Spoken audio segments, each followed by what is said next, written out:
guys and welcome back to our channel. For today's video, we're going to talk about another event here at the ZoomX Exchange. But before that, let me remind you that this is not a financial advice. This is for entertainment and review purposes only. So always do your own research before doing anything else. So without further ado, let's... Okay guys, this is the SpaceX Token Airdrop Carnival Phase 1 project.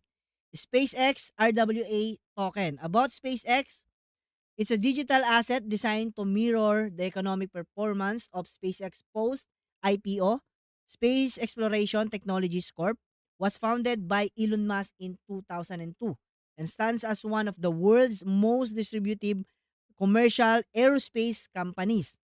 Its latest private valuation has reached a 1.25 trillion, achieving over 100 times growth in the past 11 years.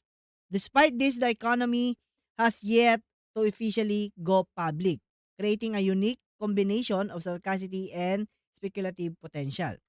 So the event schedule starts from 2026-04-14, guys. The VIP exclusive SpaceX airdrop benefits and the open new and existing user deposit and trade earn SpaceX airdrop rewards. So let's try to look this event, guys. The VIP airdrop season. Enjoy 240 SpaceX token airdrop. You can register using my link on the description down below and use your Google app or Telegram to sign up, guys. Okay? So SpaceX token is a digital asset mirroring the post-IPO economic performance of SpaceX.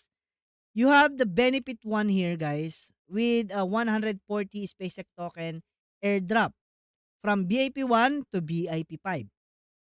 You have the contract VIP here and spot asset VIP from 0.1 to 1 and then the contract 0.3 up to 2. Okay? For more VIP details, please visit the club, guys. You can check out more details here at the Sumix VIP Club. Okay? So VIP 1 and above including trial card excusers. Maintain VIP status during the event, complete event and registration. The VIP 2 has a 50 SpaceX token.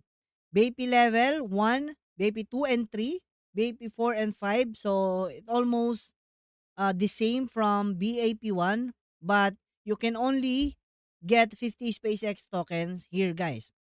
So eligibility, user who successfully upgrades to VIP for the first time between 2026-04-13 has a chance to join this benefit 2 and 1, guys. Okay? So airdrop allocation rules, reward are shared proportionally within the tier. Max 0.2 SpaceX per user. Previous Sumex official VIPs returning achieve 2M trading volume or 20K account assets during the event to restore VIP 1 status. So here's the rules, guys. Only eligible VIP user can participate. Trial card user are excluded. The user must register successfully to receive the reward. You have a 1 to 9 rules here. So read this, guys, before joining and before doing anything here at the ZoomX event on SpaceX. Let me remind you again that this is not a financial advice. This is for entertainment and review purpose only. So always do your own research before doing anything else and invest what you can afford to lose always. So again, this is Crypto Hussein. Bye-bye.